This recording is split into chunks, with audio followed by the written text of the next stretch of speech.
There are 7.5 billion people in this world, driving over 1.5 billion vehicles. 363 million of those vehicles are commercial.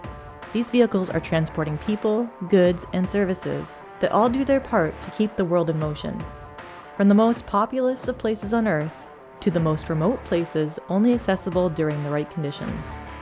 It is not often that we realize how much everyone and everything is constantly in motion until it stops. When it stops, that is where we come in. To grab, pull, push, winch, hoist, jump, unstick, unlock, or just plain maneuver you out of the mess you found yourself in. Some would call us drivers, operators, first responders, or essential workers. But I like to think of us as heroes from the ditch. The vast majority of what you've been doing, long before you even heard of WreckMaster, must have been effective. I've not seen interstates whose ditches are lined with overturned tractor and trailers. The roads in your area aren't permanently blocked by disabled automobiles. Farmers and construction workers are still hard at work because their tractors and bulldozers haven't stayed mired body deep in mud. Somebody out there is doing an effective job at towing and recovery.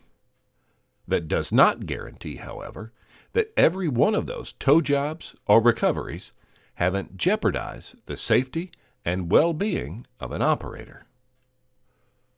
The WreckMaster S.C.E.N.E discipline enables a complex incident to be broken down into manageable chunks and worked in a systemized approach that leads to a more favorable outcome for any towing, recovery, or transport service. In previous episodes, we've discussed survey, calculate, explain, and today we've arrived at the nose.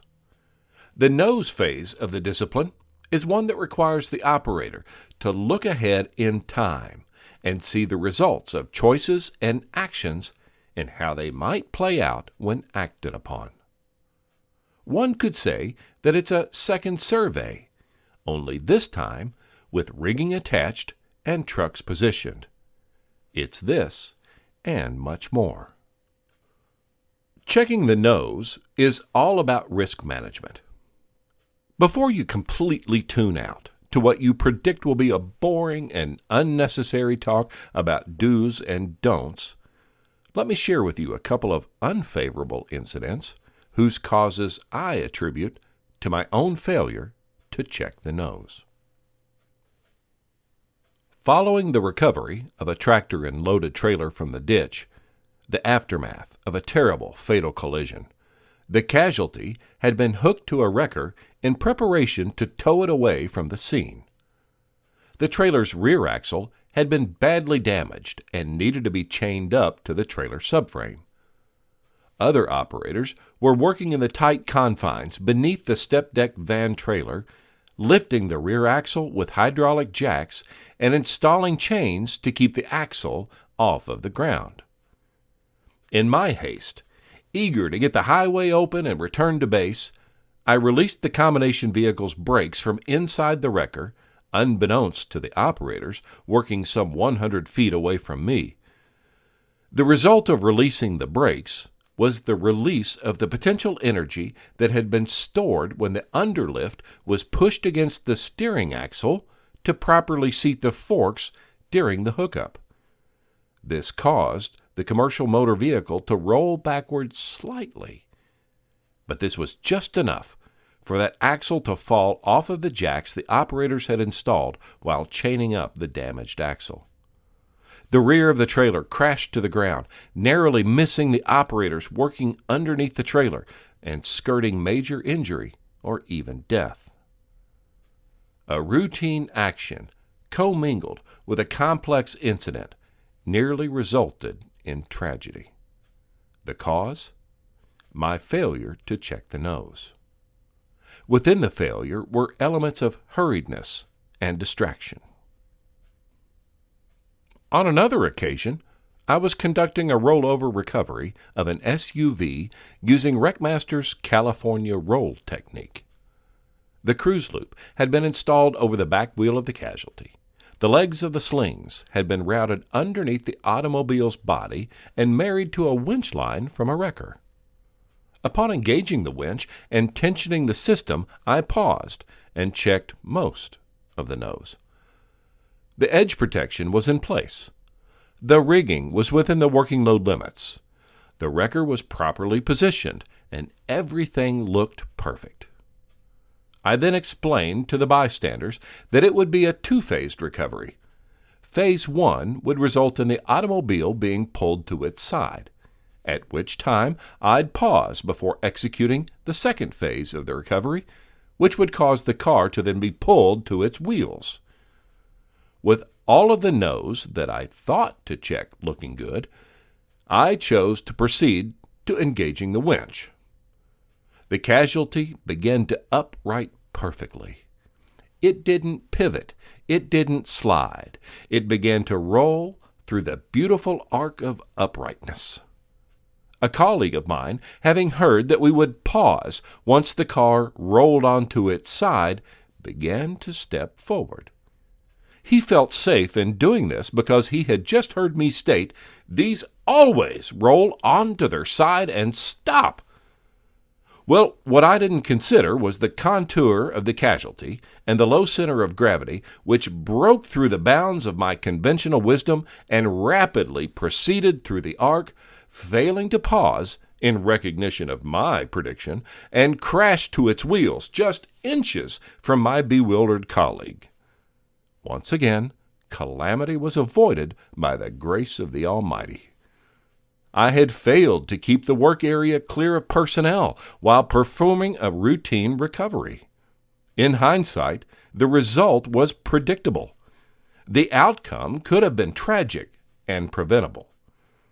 I once again demonstrated complacency, and my cocky attitude spoke arrogantly to those around me that nothing could go wrong. Boy, was I mistaken. There are many things that can make a job go south. I'm sure your visits to Facebook, Instagram, Twitter, and TikTok, just like mine, have left you shaking your head about some of the trivial things our tow brethren do. The Internet holds countless examples of loads being dropped, rigging flying during failure, straps pulled through loaded trailers, and tow trucks toppling under the forces that they and their loads create. Neither success nor failure happen by accident. Each are a result of choices that somebody made. Since that is true, and we are all human, errors cannot be ruled out 100% of the time.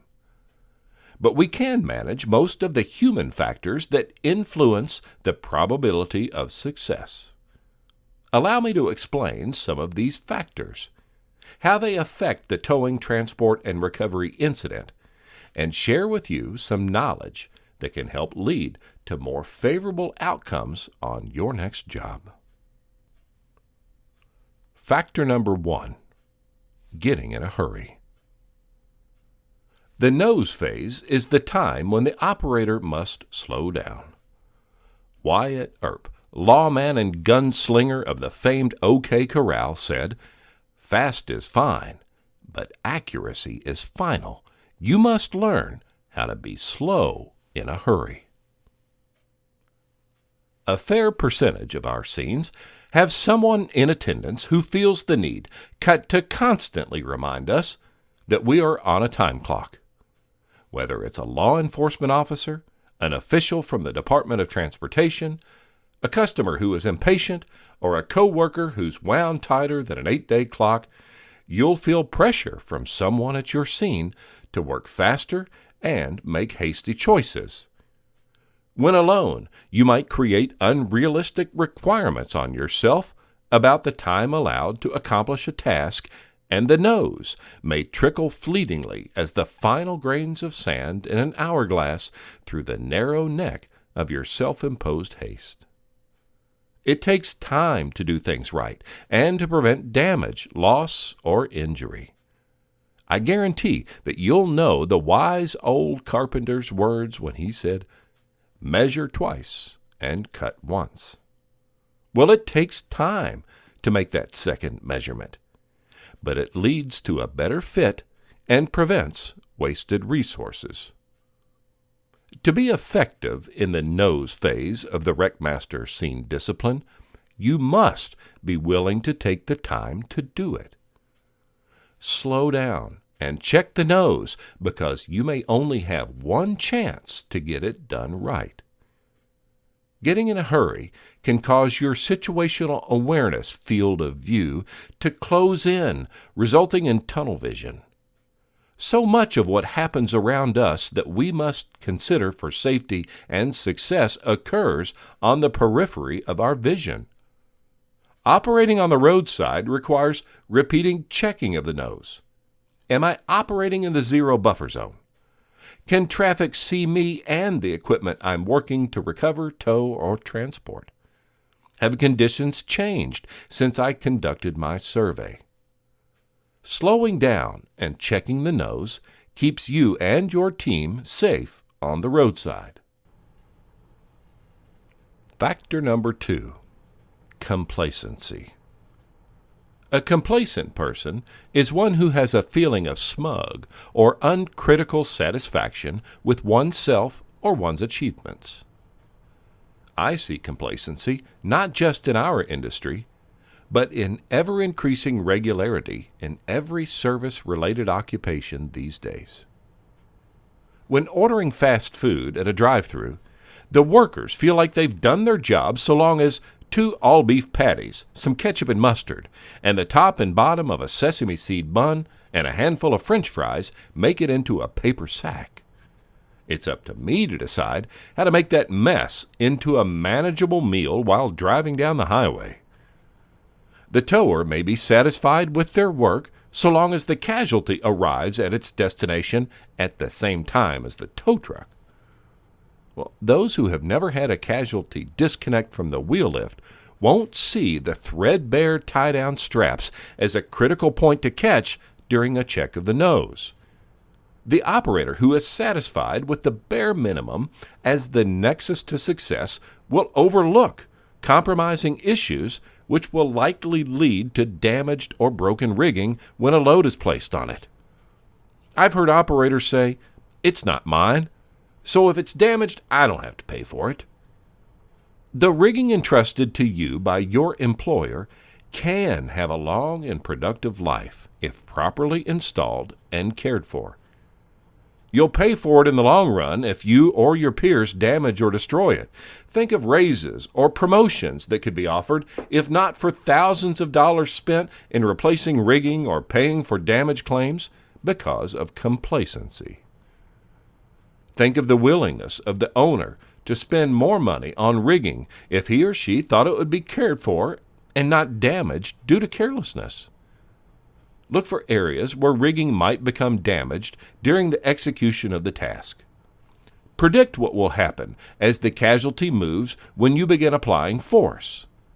If you can predict a failure or damage to rigging, you can prevent it.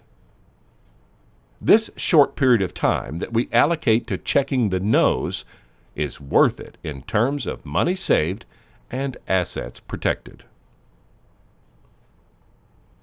Factor number 3, fatigue. Being overworked and tired on the job is something that towers know nothing about. Never has an operator had to work overtime or set out on a call at 4 in the afternoon only to get home at 4 in the morning and then have the alarm go off for the regular shift around 6 a.m. Towing and recovery is an 8 to 5 job. Not. Fatigue is a real issue in the industry. Low staffing, inclement weather, travel season, and more are all reasons that you and I have to work long hours and sometimes grueling shifts. The stresses of work and lack of sleep can contribute to lapses in judgment and a tendency to do whatever the hell it takes to get each job done. Move to the next and hopefully go home as soon as possible. I've been guilty of giving a pass to some less than perfect truck positioning, rigging, and tactics because I'm in command of a team of individuals who I know have worked a long shift in brutal conditions only to find themselves in just one more job before heading home? In an attempt to humanize the demands placed upon their sore and exhausted bodies, I'm willing to get a little bit lax on the details. Some of those choices can do more harm than good.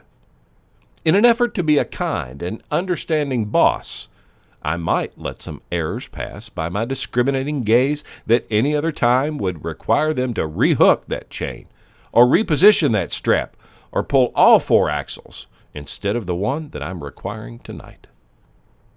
When out on my own, being tired and overworked can become an instantly credible excuse for bypassing the nose. Fate is looking after me tonight, like it always has, right? Something out there in the universe knows that I'm tired and weak and will make everything okay. Good luck, good fortune, or fate may exist, but the laws and mechanics of the universe still apply, no matter how sleep-deprived I am. Taking care of yourself is priority number 1. You have to know your limitations. When fatigue is preventing you from making good choices, it's time to get some rest. But when you're called to action, like many of us are in the wee hours of the morning, and you haven't had enough sleep, but emergency service presses you into action, you must be able to command your sensibility and continue to work in a disciplined manner. In these moments, when your body and mind are stressed to their limits, there is no substitute for quality training. To make a comparison to professional sports, consider that the roar of the crowd, the stress of the big game, and the advantage of home field is not what turns an athlete into a champion. It is his dedication to training and following a disciplined approach to his role on the team. Think about great athletes like LeBron James. Whether you believe he's the GOAT or Michael Jordan is, neither one could make off-balanced, fading away baskets while being fouled deep in the fourth quarter had they not practiced the fundamental skill of free throw shooting. It's not the environment that leads to your success. It's your ability to adapt to it, make quality choices, and rely on your training. Checking the nose, even when cold, miserable, and exhausted, will help ensure you've not missed an issue that could lead to even more work before going home for a warm shower and a nap. Factor number 4, hubris. I remember sitting on crinkly and cold wax paper drawn across an exam room table as the fire department physician asked me, "Mr. Burrows, do you know what is the leading cause of death among men your age?" I was in my 20s at the time, and my response was surprisingly accurate, despite how comedic I was attempting to be. I blurted out, "Doing something stupid, Doc, I suppose." Well, nearly 20 years later, that statistic holds true. The CDC reports that unintentional injuries are the leading cause of death for Americans up to 44 years old. Doc Spivey went on explaining that day that it's been proven that young men my age, I still feel young, just saying, have a sense of invincibility and feel overconfident about the unperceivable reaches of their own mortality. This may lead to pushing boundaries of competency and ability that can tragically lead to death. My mind flashed back to some ridiculous heroics that I had attempted, which really hurt, but luckily hadn't killed me. And the older I've become, the more fortunate I feel to still be alive, in spite of the number of times that my ego has tried to end my life.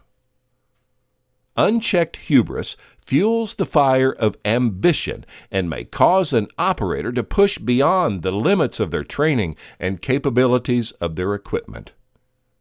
A winch is regulated by laws of mechanics and hydraulic pressure. It doesn't know the strength of the chain or sling that it's attached to. A rotator boom was manufactured to raise a load of a certain mass from the ground. It doesn't care about the ground's ability to support the load beneath it. Air cushions are designed to swell and lift great loads when inflated with a certain volume and pressure of air. They don't have a mind of their own to decide which part of the trailer to push on. All of these considerations are the responsibility of an operator who makes choices with an attitude of reverence and humility, and not one who relies on the dumb machine to indicate when enough is enough. Ignore that voice in your head that says, "Push the limits of the machine. Do it for the likes on Facebook. Just send it." An inflated ego and untested overconfidence are two no's that you have to check for yourself before Murphy does it for you for all to see. Factor number 5, risk homeostasis. All rigging components have a point at which they will no longer support the load.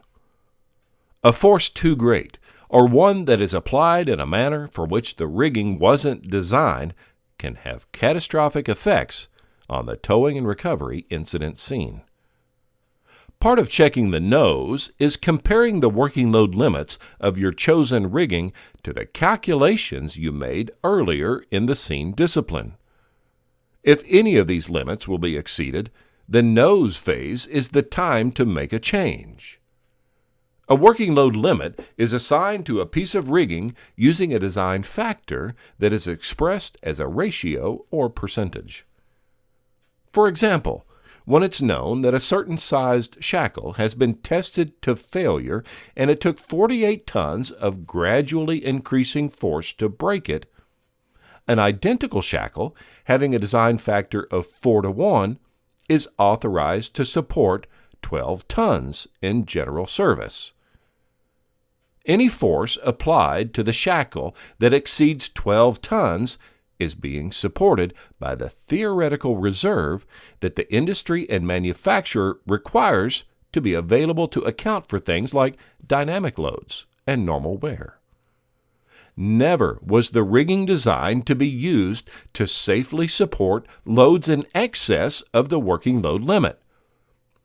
Risk homeostasis occurs when an individual has become reliant on safety mechanisms that are engineered into a system to protect themselves and those around them from peril. Posted working load limits are like the handrails and stay back signs at the Grand Canyon. You'd think that nobody would go past the sign or lean over that rail. Yet still, 2 or 3 people fall to their death in the national park every year because they ignored the warning signs.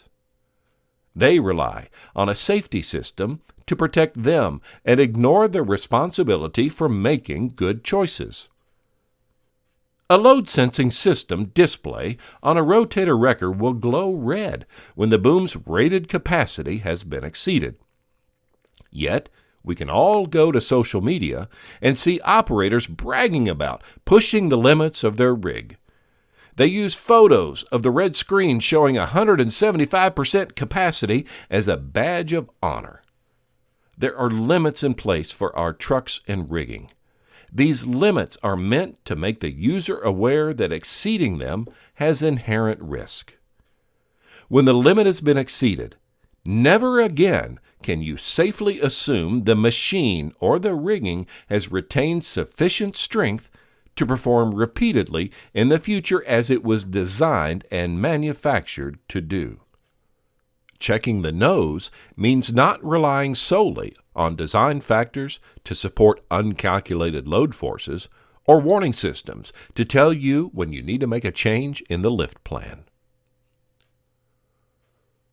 This conversation about checking the nose can be summed up in one simple phrase: predictable is preventable. You can predict that getting in a hurry causes you to skip a step or miss something crucial. So, prevent a bad outcome by slowing down and focus on accuracy. You can predict that complacency can lead to poor quality work, and it's good enough for who it's for is the common phrase of the complacent person. You can prevent complacency by searching for a purpose in your work and striving to leave a great impression on your client so that you may earn their respect and admiration. I know that when I'm tired, I don't feel like doing all of the hard work, nor will I force others to when they feel just as tired as I am. So taking care of myself and remaining mentally focused and sharp requires great effort. Predicting that overinflated egos can cause errors in judgment requires that some dose of humility be administered to the operator. We should all strive to consider that there's always someone out there who's better at least one part of our job than we are. Like a good friend of mine says, everybody thinks they're bad until the bad man comes. And finally, recognize that this is an inherently dangerous job, and risk is in almost everything that we do. Thankfully, we have fantastic modern equipment to utilize. But I predict that those who don't recognize the limits of their gear and approach dangerously close to the precipice of ultimate load, thinking the safety system will always save them, are in store for a rude awakening. So unless you get educated about the limits and why they exist, you may be left wondering why when broken chain links go whizzing past your head. Checking the nose are just 1/5 of the S.C.E.N.E discipline, but vital to the success of any towing, recovery, or transport job. At WreckMaster Courses, we apply this approach to each of the modules we teach, and I would be honored to have you in a class of mine in the future. For WreckMaster, I'm Casey Burrows. See you in the ditch.